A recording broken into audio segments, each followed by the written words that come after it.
గుడి బడి కార్యక్రమంలో భాగంగా నిత్య పూజ స్వామి కోనలో శుభ్రం చేసే కార్యక్రమం చేపట్టారు. కడప జిల్లా సిద్ధవటం మండలం వంతాటిపల్లి గ్రామ సమీపంలో ఉన్న శ్రీ నిత్య పూజయ్య స్వామి కోనలో అన్నపూర్ణ సేవా సమితి కమిటీ వారి ఆధ్వర్యంలో పంచలింగాల స్వామి నుండి నిత్య పూజ స్వామి వరకు దారి మధ్యలో ఉన్న ప్లాస్టిక్ బాటిల్స్, అనేకమైన వ్యర్థ పదార్థాలు, అడవులో ఉన్న వన్యప్రాణులు తింటే హాని జరుగుతుందని ఈ సమస్యను దృష్టిలో పెట్టుకుని అన్నపూర్ణ సేవా సమితి వారు 200 మంది సేవకులు గుడి బడి కార్యక్రమంలో భాగంగా శుభ్రం చేయించారు. ఇదే తరుణంలో సిద్ధవటం ఫారెస్ట్ రేంజ్ అధికారి కళావతి అక్కడికి చేరుకుని అడవిలో వెళ్లేటప్పుడు ఎలాంటి జాగ్రత్తలు తీసుకోవాలో ఆమె తెలియజేశారు. అదేవిధంగా ఈ కార్యక్రమానికి సంబంధించి పూర్తి వివరాలు కమిటీ వారు గిరిధర్, సుబ్రహ్మణ్యం, లక్ష్మీదేవి మీడియాకు తెలియజేశారు. ఈ కార్యక్రమానికి కడప, ప్రొద్దుటూరు, మైదుకూరు, బద్వేల్ నుండి వచ్చిన సేవకులు పాల్గొని ఈ కార్యక్రమాన్ని దిగ్విజయం చేశారు. అన్నపూర్ణేశ్వరి సేవా సమితి సెక్రటరీ నేను. అన్నపూర్ణేశ్వరి సేవా సమితి ఫస్ట్ కడపలో మేము 5 మెంబర్స్తో స్టార్ట్ చేసాం. ఫస్ట్ నా పేరు సుబ్రహ్మణ్యం.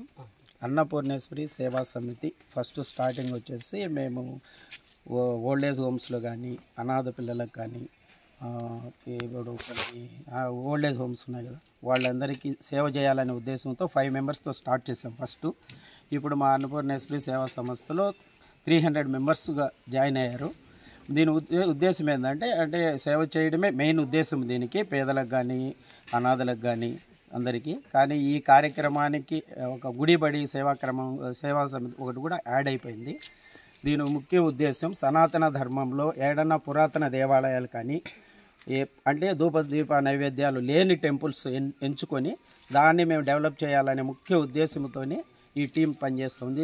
జిల్లా మొత్తం మీద ప్రతి నియోజకవర్గంలో ఒక పురాణాల్లో వ్యాసుడు కానీ వీళ్ళు చెప్పారు, మనం గుళ్ళు క్లీన్ చేయడం వల్ల మళ్ళా జన్మలో మహారాజ యోగం పడుతుంది. ధర్మరాజుకి అట్లాగే మహారాజ యోగం పడింది. ఆయన పూర్వజన్మలో ఇట్లా గుళ్ళు క్లీన్ చేయడం వల్లే ఆయన మొత్తం ఆర్యవర్తాన్ని వెళ్ళినాడు అని 18 పురాణాల్లో గురుగారు చెప్పడం జరిగింది. అది శిష్యులకు చేయమని చెప్పారు, మేము పాటిస్తున్నాము. ఇలాగే చేసుకుంటూ పోతున్నాము అనమాట. జై శ్రీరామ్. పులివెందులు వచ్చి మోపూరు కాలభైరవేశ్వర స్వామి వారంలో ఎప్పుడు స్టార్ట్ చేస్తారు? అంటే పెద్దవి చెప్పాను మీకు, మధ్యలో మేము చిన్నవి కూడా చేస్తాము. కడపలో వచ్చేసి దత్తపీఠం ఒకటి ఉంది, అది చేస్తాము. చిన్న చిన్న మామూలు అవి మేము చేసుకుంటాము. ఇట్లా పెద్దవి అంటే వారంలో సండే మాత్రమేనా? ఏ వారమైనా పెట్టుకుంటాం. అది ఒక్కోసారి మళ్ళీ వాళ్ళు అడిగితే చేయాల్సి వస్తుంది, ఒకసారి మేము పోయి అడిగి చేయాల్సి వస్తుంది. అది చెప్పలేము, ఒక్కోసారి సడన్గా పడతాయి, పోవాల్సి వస్తుంది. సేవ కదా. ఒక మెయిన్ ప్రాముఖ్యత ఆల్రెడీ గురువు గారు ప్రతి ఒక్కరికి వారి ప్రవచనాల ద్వారా పద్మాకర్ గారు గురువు గారు గుడిబడి సేవా కార్యక్రమం గురించి వారి ప్రవచనాల ద్వారా అందరికీ తెలియజేస్తున్నారు. నాకు తెలిసి అందరికీ కూడా మనం గ్రూప్లో అందరికీ ఇచ్చేసాము. ఈ సేవా కార్యక్రమం చేయడానికి వారం నుంచి మన ప్రతినిధులు లక్ష్మీదేవి గారు, సుబ్రహ్మణ్యం గారు వీళ్ళంతా కూడా బ్యాక్గ్రౌండ్ వర్క్ చేసి ఫారెస్ట్ డిపార్ట్మెంట్ వాళ్ళని, ప్లస్ సచివాలయ డిపార్ట్మెంట్ వాళ్ళని, ప్లస్ పోలీసు శాఖ వాళ్ళందరి దగ్గర అప్రూవల్ తీసుకొని ఈరోజు ఈ కార్యక్రమం చేయడం జరిగింది. అంతేకాకుండా మనకు ఇక్కడ కదిరి శ్రీనివాసులు గారు ప్లస్ కొండపైన వచ్చి రాజా జ్యువెలర్స్ వాళ్ళ సమూహంతోనే మనము అన్న సమర్పణ కార్యక్రమం కూడా వాళ్ళ ద్వారా నిర్వహించారు.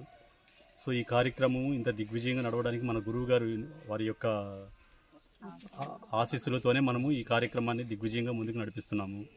అంతేకాకుండా ఇక్కడికి వచ్చిన ప్రతి సేవకులు కూడా ఎటువంటి స్వార్థం లేకుండా నిస్వార్థంతో దేవుడికి సేవ చేయాలని ఒకే ఒక కారణంతో ఇక్కడ లంకమల అభయారణ్యంలో వెలిసినటువంటి శ్రీ నిత్య పూజ దేవాలయం అండ్ పంచలింగాల సమీపంలో శ్రీ అన్నపూర్ణ సేవా సమితి వాళ్ళ ఆధ్వర్యంలో బడి గుడి కార్యక్రమం కింద ఇక్కడ పరిశుభ్రత కార్యక్రమాన్ని చేపట్టడం జరుగుతుంది. ఇందులో దాదాపుగా సేవా సమితి నుంచి 200 మంది భక్తులు పాల్గొనడం జరిగింది. సో వీళ్ళకి ఈ ఫారెస్ట్ నుంచి వెళ్ళినప్పుడు, అడవి గుండా వెళ్ళినప్పుడు ఎటువంటి జాగ్రత్తలు తీసుకోవాలి, ఎటువంటి పరిశుభ్రత కార్యక్రమాలను చేపట్టాలి, వాళ్ళకి సూచనలు ఇవ్వడం జరిగింది. అదేవిధంగా అడవి జంతువుల నుంచి వాళ్ళకి సంరక్షణ కల్పించడానికి అటవీ శాఖ సిబ్బంది కూడా వాళ్ళతో తరలి వెళ్ళడం జరిగింది. సో భక్తులందరికీ తెలియజేయడం ఏమనగా ఈ సందర్భంగా వచ్చిన ప్రతి భక్తుడు ఎటువంటి ప్లాస్టిక్ కానీ ఎటువంటి వ్యర్థాన్ని కానీ కింద పడేయకుండా అడవి సంరక్షణలో పాలు పంచుకుంటూ అటవీ జంతువులను కాపాడాలని అడవి శాఖ తరపున ప్రత్యేకంగా మేము అభ్యర్థిస్తున్నాము. ఈ అవకాశాన్ని కల్పించినటువంటి సేవా సమితి వాళ్ళకి ఫారెస్ట్ డిపార్ట్మెంట్ తరపు మరిన్ని అప్డేట్స్ కోసం మన HN9 టీవీ ఛానల్ ని సబ్స్క్రైబ్ చేసుకోండి.